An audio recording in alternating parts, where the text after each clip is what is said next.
एटीडीडी भी क्या था, डिजीज वाला था ना, तो उसमें कौन सा डिजीज है वो उसको बताना पड़ेगा, पहले नहीं बताना पड़ता था, अभी कौन सा डिजीज है वो उसको बताना पड़ेगा।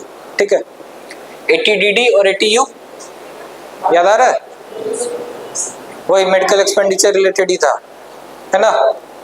एक हो गया कि वो खुद डिपेंडेंट है, मतलब खुद उसको बीमारी हुआ है। दूसरा कौन सा हो गया, एक हो गया वो खुद डिसेबल है, दूसरा हो गया तो इसके ऊपर डिपेंडेंट है। डिपेंडेंट मतलब कोई भी हो सकता है, डिपेंडेंट भाई बहन बेटा बेटी कोई भी हो सकता है, फादर मदर, तो जो भी उसके ऊपर डिपेंडेंट है, एक उसका सेक्शन हो गया। दूसरा सेक्शन क्या हो गया, वो खुद उसको डिसेबल है वो। ठीक है, खुद डिसेबल है फिर भी अगर कमा रहा है तो उसको डिडक्शंस मिलते हैं। ठीक है, तो इसमें क्या क्या पूछेगा, डिजीज का नाम, कौन सा बीमारी हुआ है। ठीक है, डिसेबल अगर है तो कुछ उसको हुआ होगा ना, कि कुछ होने के कारण डिसेबल हुआ होगा। डिजीज का नाम, अगर डिपेंडेंट के लिए क्लेम कर रहा है तो डिपेंडेंट के साथ उसका क्या रिलेशनशिप है। ठीक है, उसका बेटा है बेटी है फादर मदर कौन है, क्या रिलेशन है दोनों के बीच, तो दोनों के रिलेशनशिप पूछेगा। फिर अमाउंट ऑफ एक्सपेंडिचर, कितना खर्चा किए, और डिसेबिलिटी परसेंटेज।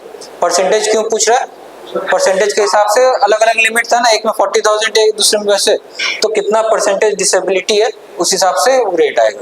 एज क्यों पूछ रहा है, एज के हिसाब से भी अलग अलग अमाउंट था। ठीक है, एज, और उसके लिए हम बोले थे ना एक सेपरेट फॉर्म भरना पड़ता है, याद आ रहा है।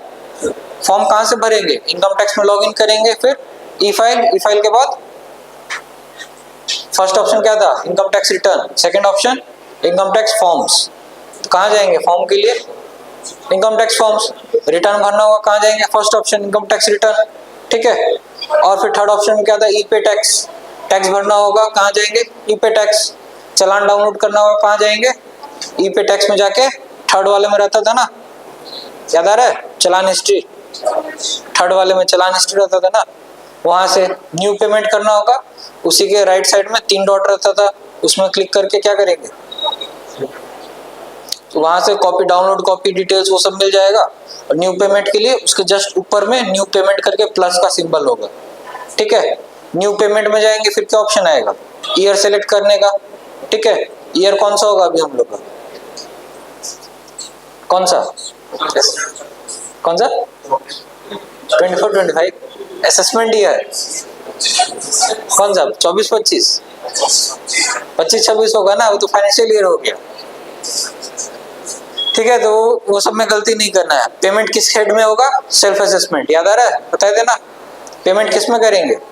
पहला ऑप्शन आ जाएगा इनकम टैक्स, उसको सिलेक्ट करेंगे, उसको सिलेक्ट करने के बाद फिर और क्या आएगा, माइनर हेड पूछेगा।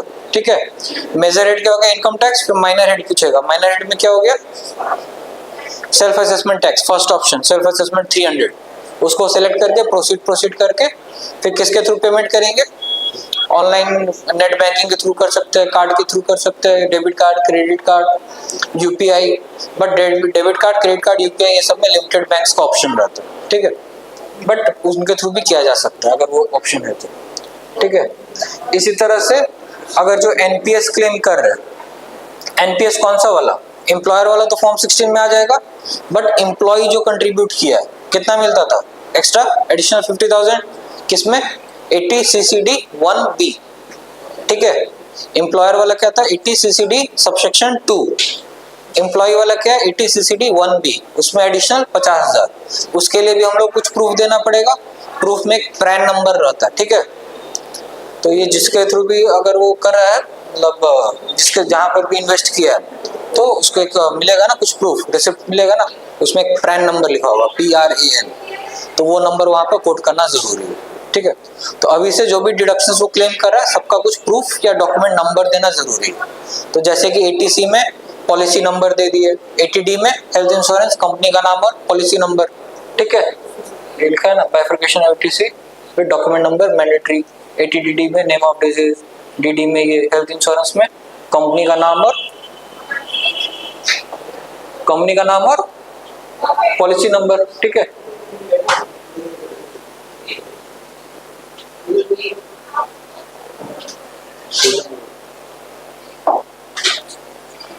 ठीक है, हाउसिंग लोन एजुकेशन लोन में ये सब डिटेल्स, तो जो भी डिडक्शंस क्लेम करे सब में पूरा डिटेल्स, मतलब पूरा डॉक्यूमेंट नंबर वो सब पूरा फिगर डाल के फिर फाइनल हम लोग का क्या आ जाएगा, टोटल इनकम। इनकम आने के बाद हम लोग क्या करेंगे, उसके ऊपर टैक्स कैलकुलेट होगा।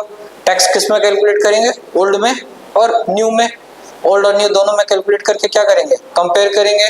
जिसमें कम होगा टैक्स उसको सेलेक्ट करके उसी में रिटर्न भर देंगे। ठीक है, अभी हम लोग का डिफॉल्ट रिजीम क्या है? न्यू वाला, तो बाय डिफॉल्ट न्यू हो जाएगा। बट अगर किसी का बिजनेस इनकम है और उसको ओल्ड में जाना है, तो याद आ रहा है, बताए थे ना, एक फॉर्म भरना होगा, फॉर्म 10IEA। वो फॉर्म कहाँ से भरेंगे भाई? Online E5 income tax forms.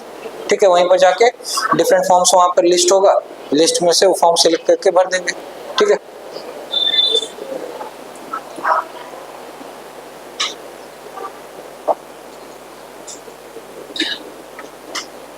Rebate क्या होता है? ओल्ड में कितना है? 5 लाख से अगर बिलो टैक्स हुआ तो रीबेट मिल जाएगा। न्यू में क्या है? 7 लाख, 7 लाख से बिलो अगर टैक्स है तो रीबेट मिल जाएगा। रीबेट मतलब कुछ भी टैक्स देना नहीं पड़ेगा। बट रीबेट किस में मिलेगा? नॉर्मल इनकम में। अगर कुछ स्पेशल इनकम है, ठीक है, तो उसमें न्यू वाले में रीबेट ऑप्शन अवेलेबल नहीं है। सपोज उसका टोटल इनकम सिर्फ 50,000 ही है, लेकिन इनकम फ्रॉम लॉटरी है, तो भी उसको टैक्स देना पड़ेगा। ठीक है, अगर सपोज रीबेट कब है? सिर्फ नॉर्मल इनकम है। अगर कुछ स्पेशल इनकम है उसमें रीबेट ऑप्शन अवेलेबल नहीं। ठीक है, मार्जिनल रिलीफ कुछ याद आ रहा है क्या?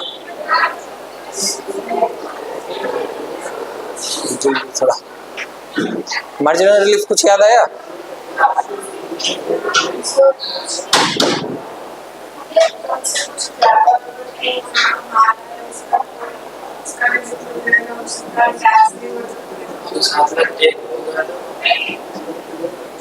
तो ये किस में था? ओल्ड में था कि न्यू में था कि दोनों में था?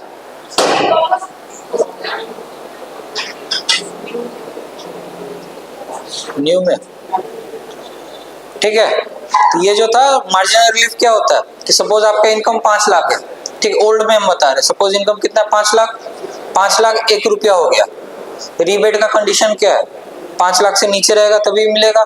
न्यू में क्या कंडीशन है? 7 लाख से नीचे रहेगा तभी मिलेगा। तो सपोज इनकम हो गया 7 लाख 10 रुपया, 7 लाख क्रॉस हो गया तो रीबेट मिलेगा? नहीं मिल पाएगा। ठीक है, तो ओल्ड में क्या है कि आपको अगर 5 लाख 100 रुपया है तो रिबेट बिल्कुल भी नहीं मिलेगा। न्यू में क्या है? 7 लाख 1000 रुपया है, तो एक्स्ट्रा इनकम कितना हुआ? 1000। बट 1000 के कारण टैक्स कितना आ जा रहा है यहाँ? 13,000 14,000 के आसपास आ जा रहा है। तो सिवाय 1000 रुपये एक्स्ट्रा कमाए बट उसके वजह आपको 13,000 एक्स्ट्रा देना पड़ रहा है। तो न्यू में इस चीज का बेनिफिट है कि जो एक्स्ट्रा इनकम हुआ है उससे ज्यादा एक्स्ट्रा टैक्स नहीं हो सकता। सरचार्ज जो बताए थे ना, सरचार्ज कब बताए थे? 1 करोड़ से ऊपर का अगर है इनकम, सरचार्ज लगे 1 करोड़ 5 करोड़ बताए थे ना। सरचार्ज में भी मार्जिनल रिलीफ था, उसमें भी क्या था कि जो उसका एडिशनल इनकम हुआ है, सपोज उसका 1 करोड़ 1000 रुपया हुआ तो एक्स्ट्रा कितना कमाया? 1000 रुपया। बट उसके चक्कर में सरचार्ज किसके ऊपर लगता है? टैक्स के ऊपर। टैक्स के ऊपर, पूरा के ऊपर टैक्स के ऊपर लग जाएगा सरचार्ज, है ना? काफी बड़ा अमाउंट आ गया उसका। तो जो एक्स्ट्रा इनकम हुआ है उससे कभी भी एक्स्ट्रा टैक्स बर्डन ज्यादा नहीं होगा। तो मार्जिनल रिलीफ इसी को बोलते हैं। तो ये चीज सरचार्ज में भी है और न्यू टैक्स में जो ये है इसमें भी रिबेट है, रिबेट में भी है। ठीक है, स्पेशल रेट किसका किसका बताया था? कैपिटल गेन हो गया और क्या? हाउस इसका गैम्बलिंग, हॉर्स रेस, उसे बताया था ना। हॉर्स रेस ये सब का कितना है? 30%।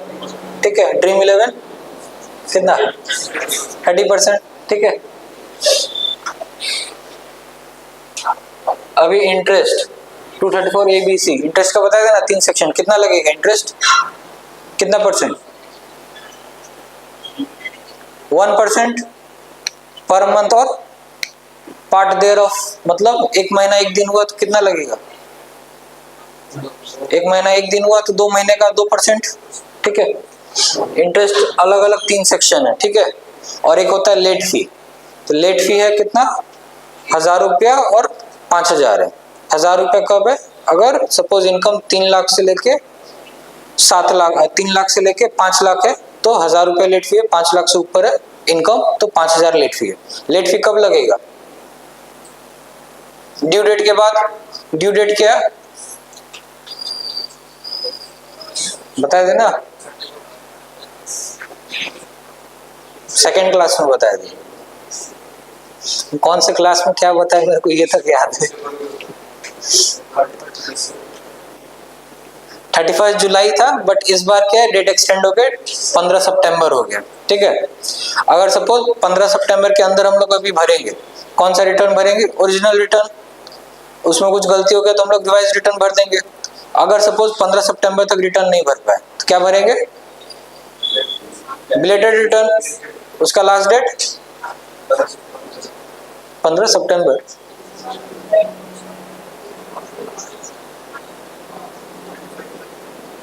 जुलाई तो ओरिजिनल हो गया, वो इस बार थोड़ा डेट एक्सटेंड हो गया, एक्सटेंड हो गया 15 सितंबर कर दिया। तो बिलेटेड रिटर्न का क्या डेट है, कब तक भर सकते हो? सही, तीनों सही बोल रहे हो, फिर रुक क्यों जा रहे हो? वही है डेट जो तुम लोग सोच रहे हो तीनों।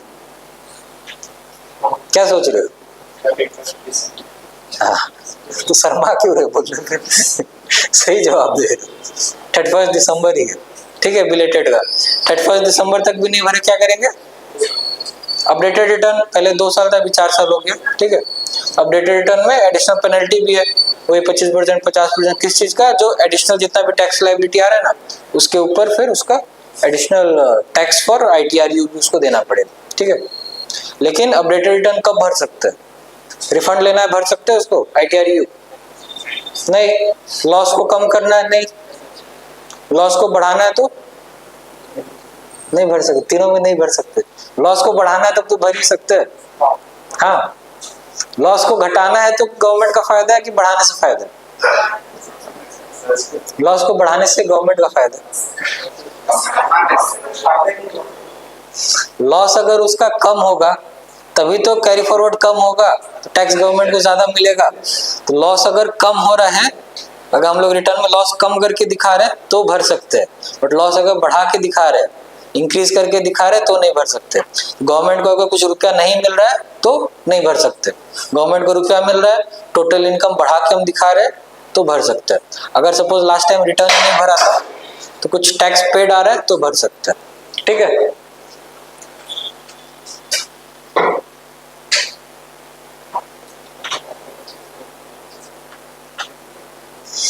तो यहां तक किसी को कुछ डाउट? यहां तक कुछ डाउट नहीं? अभी तुम लोग जो फोन चलाते हो तो उसमें सपोज तुम लोग को बोलेंगे कि डेट टाइम चेंज करना, तुम लोग क्या करोगे, कैसे चेंज करोगे? सेटिंग्स में जाके। तुम लोगों को सिखाया है कि सेटिंग्स में जाके, या कहीं पढ़े हो? नहीं पढ़े हो। मान लो सेटिंग्स में भी गए, पूरा खोज लिए, नहीं हो पा रहा है, फिर क्या करोगे? किसी से पूछोगे या फिर ऑनलाइन में खोजोगे, यूट्यूब में खोजोगे, गूगल में खोजोगे। तो इसी तरह से हम तुम लोग को अभी बेसिक बता दिए। ठीक है, अभी काम किसमें होगा, सॉफ्टवेयर में। तो अगर सपोज सॉफ्टवेयर में कुछ नहीं आ रहा है तो तुम लोग क्या करोगे? बैठे रहोगे कि नहीं मेरे को नहीं आ रहा है, मेरे से नहीं होगा, क्या करोगे? मेहनत करोगे ना, पहले खुद खोजोगे, पहले क्या करोगे, खुद से ट्राई करोगे कि उसमें 4 ऑप्शन है। अगर सपोज इनकम से रिलेटेड है तो इनकम से अगर वो चीज, मतलब सपोज क्या नहीं आ रहा है, इनकम रिलेटेड कुछ नहीं आ रहा होगा, तो उसको क्या करोगे, कहाँ खोजोगे? अगर सपोज जैसे फोन में हम बोले कि कुछ टाइम चेंज करना है, कहाँ खोजे? सेटिंग्स में जाके। अगर मैसेज में कुछ प्रॉब्लम है, कहाँ ढूंढोगे? मैसेज में जाके। व्हाट्सएप में कुछ प्रॉब्लम है, कहाँ जाके सर्च करोगे? टेलीग्राम खोल के तो सर्च नहीं करोगे ना, कैसे होगा? व्हाट्सएप में जाके देखोगे, वहाँ ऑप्शन देखोगे क्या क्या ऑप्शन है, इस ऑप्शन में जाऊंगा तो क्या होगा, सेकंड ऑप्शन में जाके देखते क्या होगा, वैसे करोगे ना। तो वैसे ही अगर यहाँ पर भी तुम लोग को इनकम रिलेटेड प्रॉब्लम आएगा, कहाँ जाके चेक करोगे? जाओगे, देखोगे इनकम हेड्स में वहाँ क्या क्या ऑप्शंस है, ये वाला ऑप्शन में क्या जाएगा, उसमें क्या जाएगा। डिडक्शन रिलेटेड कुछ प्रॉब्लम है, कहाँ जाके चेक करोगे? डिडक्शंस में। अभी इनकम हेड में भी सपोज सैलरी रिलेटेड कुछ तुमको प्रॉब्लम है, सपोज एग्जाम्पशन कुछ डालना है, तो एग्जाम्पशन रिलेटेड कुछ प्रॉब्लम है सैलरी का, कहाँ पर जाके सर्च करोगे उसको? सैलरी में। तुम लोगों को ये तो पता चल गया ना कि सैलरी में क्या जाता है, हाउस प्रॉपर्टी में क्या जाता है, अदर सोर्स में क्या जाता है। तब जब तुम लोग को मालूम है कहाँ पर क्या जाता है, फॉर्म तुम लोग को डाउनलोड करना बता दिए, कहाँ से क्या फॉर्म डाउनलोड होगा। फॉर्म तुम लोग के पास है, डॉक्यूमेंट तुम लोग को मिल गया। फर्स्ट तुम लोग का प्रॉब्लम क्या है, डॉक्यूमेंट नहीं मिलता है। डॉक्यूमेंट मिल कहाँ से मिलना है वो बता चुके, डॉक्यूमेंट इजिली मिल जाएगा। डॉक्यूमेंट का पासवर्ड क्या रहता है वो भी बता दिए, कैसे एक्सेस करना है, डॉक्यूमेंट एक्सेस कर लोगे। तो अभी नेक्स्ट क्या है, कौन सा अमाउंट कहाँ जाएगा, सैलरी वाला सैलरी में जाएगा, अदर सोर्स वाला अदर सोर्स में। अगर अदर सोर्स में कहाँ जा रहा है नहीं मिल रहा है तुम लोग को, तो उसी में जाके सर्च करो। सर्च करोगे 10 ऑप्शन रहेगा ना, हो सकता है किसी के अंदर वो तुमको मिल जाए, ठीक है। अब अगर सपोज जैसे मान लो रेंटल इनकम तुम ढूंढ रहे हो, रेंटल इनकम बाहर में तुमको नहीं दिख रहा, तो 2-4 ऑप्शन वहां होगा, उसके अंदर क्लिक करके अंदर जाना, अंदर मिल जाएगा ऑप्शंस, वही करोगे ना। डिडक्शंस कुछ है, अगर नहीं पता चल रहा कहाँ पर है तो वहां पे पढ़ो क्या लिखा हुआ है, एटीसी लिखा होगा, एटीसी में जब क्लिक करोगे तो वो ओपन हो जाएगा, ओपन होके उसका जो बाइफर्केशन है वहां लिखा रहेगा कि क्या क्या है, जो भी है उसमें तुमको डालना है। एटीडी तुम लोग को याद नहीं आ रहा है कि हाँ एटीडी क्या है, हम लोग पढ़े थे बट याद नहीं आ रहा, तो क्या करोगे, गूगल करके देख लो कि हाँ एटीडी क्या होता है, या मेडिकल इंश्योरेंस से कहाँ जाएगा गूगल कर लो। वैसे ही करते हो ना फोन के लिए, तो फोन के लिए इतना मेहनत करते हो तो पढ़ाई लिखाई में क्यों नहीं वो मेहनत करते हो, सेम चीज कर सकते हो ना। तो ये वाला भी अभी तुम लोग थ्योरी समझ गए, पूरा प्रैक्टिकल को कैसे करोगे। सॉफ्टवेयर है, सॉफ्टवेयर में पहले क्या पूछेगा, बेसिक इन्फॉर्मेशन।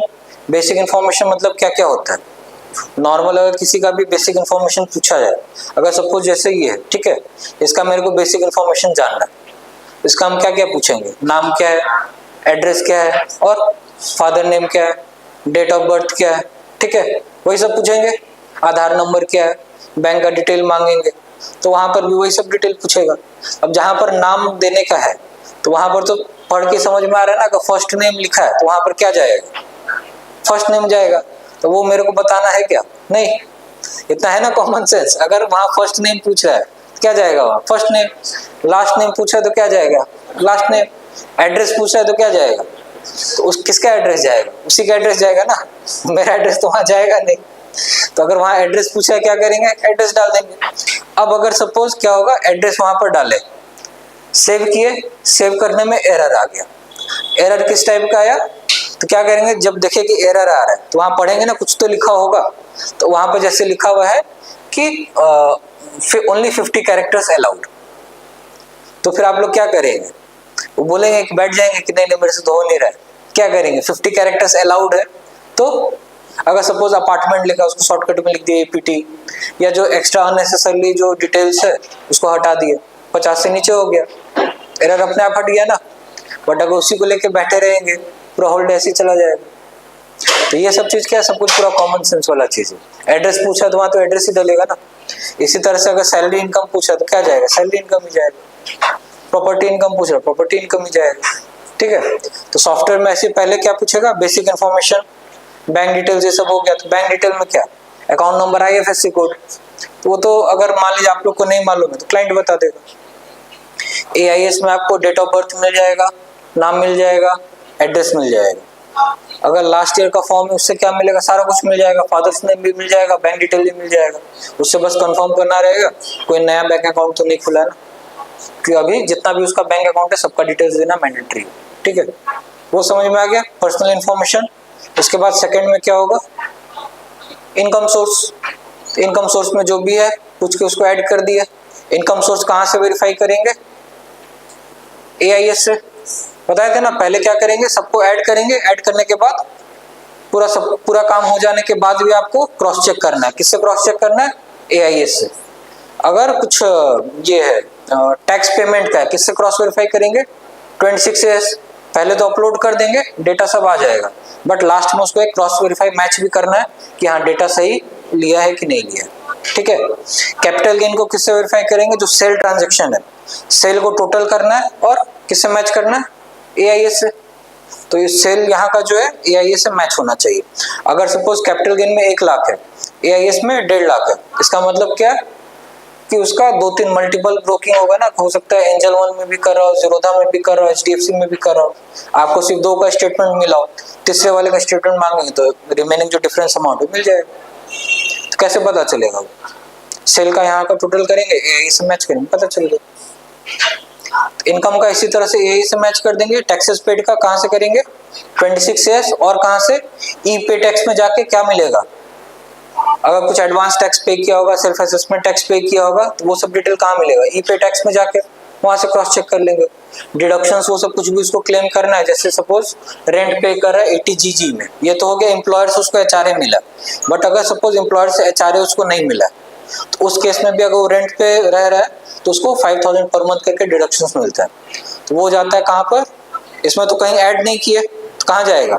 अगर ऐड करके लेस करते तो एग्जम्पशन में जाता, बट यहाँ तो कुछ ऐड नहीं करे, कहाँ जाएगा वो? क्या लगा ये कॉमन सेंस, कहाँ जाएगा? अदर सोर्स में कहाँ जाएगा? इसमें क्या करना, अदर सोर्स में क्या है, इनकम ऐड करना है ना। इसमें क्या रेंट पेड हम क्लेम कर रहे हैं। एक हो गया मेरा जो कमाई है जो ऐड होके उसके ऊपर हम टैक्स देंगे, दूसरा हो गया बेनिफिट जो मेरे को मिला डिडक्शंस। तो यहाँ तो लेस हो रहा है ना, लेस हो रहा है, कहाँ जाएगा? डिडक्शंस में। तो 80G में जाएगा वो। इसी तरह से एनजीओ में जो डोनेट किया है कहाँ जाएगा? 80G donations. ठीक है, पॉलिटिकल पार्टी को जो किया है कहाँ जाएगा? 80GGC। Research association 80GGA। लिखवाए देना सारा कुछ, तो याद करना होगा। ठीक है, ऐसे भी वो जब काम करेंगे ना तो याद रह जाएगा काम करते करते, लेकिन फिर भी थोड़ा अगर कोई पूछ लेगा तो जानकारी होना जरूरी है ना। ठीक है, तो डिडक्शंस वाला क्लियर है। वो सब करने के बाद दोनों का रेट का दोनों रेजिम में कंपेयर कर लेंगे। अभी रेजिम याद है, ओल्ड में कितना था? 0 से 2.5 लाख तक 0%, 2.5 लाख से 5 लाख 5%, 5 लाख से 10 लाख 15 कहाँ से आ गया? क्या 10 5 बढ़ाते जाओ। 20% था ना, 20 लास्ट था, और 10 से लाख से ऊपर से कमाई है ही नहीं किसी। 10 लाख से अबव का हुआ तो 30%। ठीक है, अप टू 2.5 लाख 0, 2.5 लाख से 5 लाख 5%, 5 से 10 20, 10 से ऊपर 30। ये किसका है? Old tax regime. न्यू का क्या था? 0 से 3 लाख 0, 3 से 7 5, वैसे करके यहाँ बढ़ते जा रहा था, उधर भी क्या बढ़ते जा रहा था? कितना? 5 10 15 20, मैक्सिमम कितना? 30%। ठीक है, तो ये हो गया टैक्स। टैक्स के बाद और उसमें क्या ऐड होता है? सेस। याद आ रहा है? जितना भी टैक्स कैलकुलेट हुआ है, जो टोटल टैक्स पेएबल है उसका फिर 4% ऐड कर देंगे, सेस। ठीक है, जो भी टैक्स आ रहा है, सपोज 100 रुपया टैक्स आया, 1000 रुपया इनकम है, सपोज 100 रुपया टैक्स हुआ, सेस कितना आया? 4। टोटल टैक्स लायबिलिटी कितना हुआ? 104। उसके ऊपर फिर अगर ये इंटरेस्ट है तो इंटरेस्ट वो सब ऐड होगा, सरचार्ज है वो सब ऐड होगा। ठीक है, अभी यहाँ तो कुछ डाउट? थ्योरी वाला पूरा खत्म, भाई बस आप लोगों को प्रैक्टिकल दिखाना है।